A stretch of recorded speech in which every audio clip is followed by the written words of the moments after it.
నేనే నాన్న, నేనే నేను కిడ్నాప్ చేయించింది.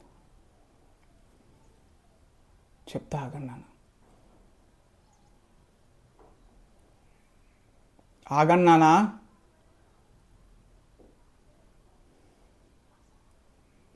ఆగమన్నానా?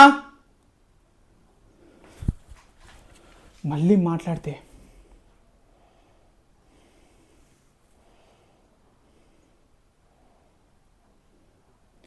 నేను పుట్టడంతో అమ్మ చనిపోతే నా వల్లే చనిపోయింది అనుకున్నావు. ఆ రోజు నన్ను కూడా చంపిద్దాం అనుకున్నావు. ఎక్కడ మీ పరుగు పోద్దని ఆగిపోయావు. ఆ రోజు నుంచి ఒక శత్రువుగానే చూసావు కదా నాన్న. ఇంత డబ్బు, ఇన్ఫ్లుయెన్స్ ఇవన్నీ ఉన్నా తీసుకుపోయి ఆ గవర్నమెంట్ స్కూల్లో పడేసావు. నాతో ఎవ్వడు మాట్లాడినా వెళ్ళి వాడిని తిట్టి బెదిరించేటోడు. అసలు ఫ్రెండ్సే లేకుండా చేసావు కదా నాన్న.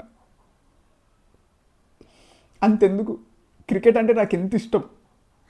ఎంతో కష్టపడి స్టేట్ లెవెల్లో సెలెక్ట్ అవుతుంటే నీ ఇన్ఫ్లుయెన్స్ అంతా యూజ్ చేసి సెలెక్ట్ అవ్వనీయకుండా చేసావు. ఎన్నిసార్లు అనిపించేది తెలుసా, అనాథగా పుట్టినా బాగుండేదిరా అని. అందరూ ఫ్రెండ్స్తో వాళ్ళ అమ్మా నాన్నలతో హ్యాపీగా ఉండేటోళ్ళు. అంతెందుకు నాన్న, నువ్వు కూడా మీ అమ్మా నాన్నలతో వాళ్ళు చనిపోయే వరకు ఉన్నావుగా. మరి నాకెందుకు ఇలాంటి శిక్ష చేసావు? నేను పుట్టడంతోనే అమ్మ చనిపోతే దాన్ని నేనేం చేస్తాను నాన్న? అమ్మ అవసరం నీకన్నా నాకే ఎక్కువ ఉండేది. అమ్మ లేకుండా పెరగడం ఎంత కష్టం తెలుసా.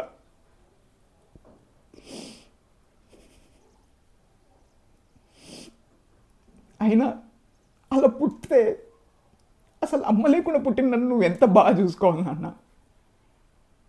అసలు కనీసం కొడుకులాగా కూడా చూసుకోలేదు కదా. నువ్వు పెడితే నీ బాధలన్నీ చూసి ఆ దేవుడికే పాపం అనిపించిందేమో. ఒక అమ్మాయిని నా జీవితంలో ప్రవేశపెట్టాడు. ఏ ప్రేమ దక్కకుండా పెరిగానో తన దగ్గర ఆ ప్రేమ దక్కింది అన్న. మీ అందరినీ వదిలేసి ఎటన్నా దూరం వెళ్ళిపోయి బతుకుదాం అనుకున్నావు.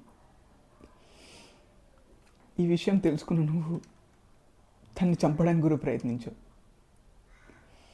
అసలు ఏమనాలి నాన్న నిన్ను, ఏమనాలి?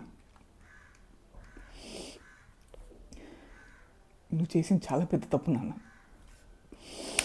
చాలా పెద్ద తప్పు. నాకు అర్థమైంది ఏంటో తెలుసా, నేను బ్రతకాలంటే, తను బ్రతకాలంటే నువ్వు అమ్మ దగ్గరికి వెళ్ళిపోవాలి. అదే కరెక్ట్ నాన్న. లేదు నాన్న, నేను ఇప్పుడు వదిలేసిన రేపు మళ్ళీ ఏదో ఒకటి చేస్తా.